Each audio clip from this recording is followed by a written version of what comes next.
Trenutno se vozim po Barceloni, kjer sta ustvarjala in živela Antoni Gaudí in Pablo Picasso. Zanjo ste sigurno že kdaj slišali, recimo v šoli, no iz Barcelone je tudi Pep Guardiola, to je pa podatek za vse tiste, ki radi gledate 22 milijonarjev, kako brcajo sneno žogo. No, in v Barceloni se rojeva tale avto, Cupra Formentor, zato pa tudi ta učna ura zgodovine, malo geografije.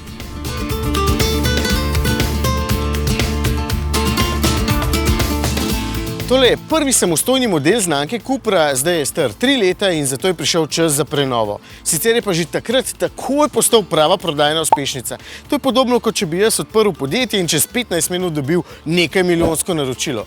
Kar kul, ne? Tako da lahko rečem v bistvu samo bravo Cupra. No, sicer je pa zdaj vseeno čas za prenovo in ta ni tako majhna, kot se morda zdi tukaj le zunaj. Jasno, spremenjen gobac vidite, tako zdaj Formentor v svet gleda še veliko bolj agresivno, ker je tale sprednji del konkretno prestreljen z režami. Nove so tudi sprednje luči, matrične ledice, ki v svet zrejo s takim zanimivim snopom, pravzaprav s 3 snopi, kot kakšen Terminator, če bi imel 3 oči. Drugačne so seveda tudi zadnje luči, ki imajo zdaj v sredini osvetljen logotip, če boste slučajno pozabili, kateri avto že vozite. Evo.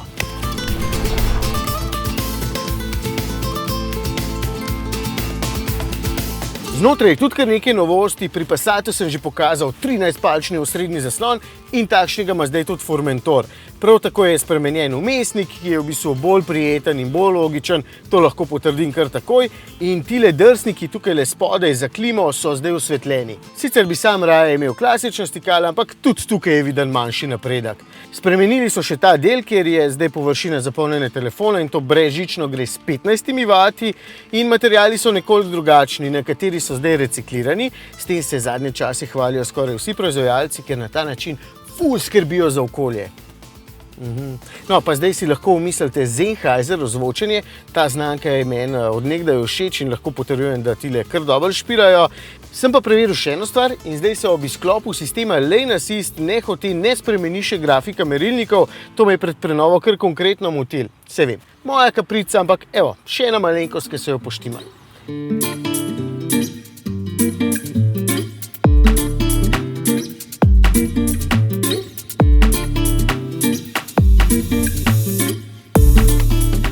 Vem, da bo večina izbrala 1,5 litrski turbobencinski motor s 110 kW moči, nekateri v kombinaciji z majhnim elektromotorjem, v tem primeru govorimo o blagem hibridu.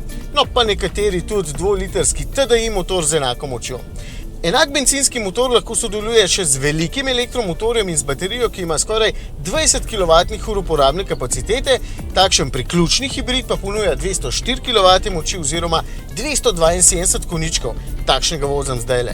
In baterija omogoča polnjenje z 11 kW moči oziroma celo s 50 kW na enosmernem toku.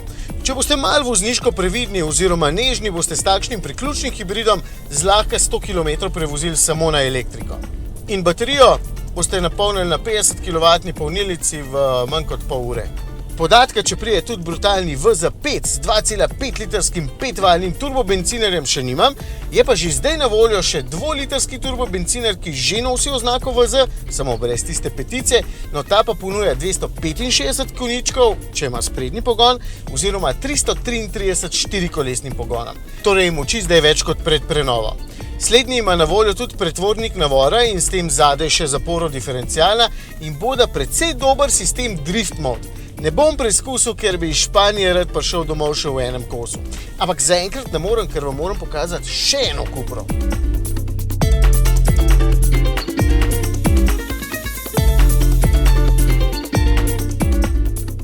Cupra Leon. Evo, tudi ta je dobil skoraj identičen nosek, ki je plod novega oblikovanja, kakršnega bo vsak čas pokazal še prihajajoči Tavascan.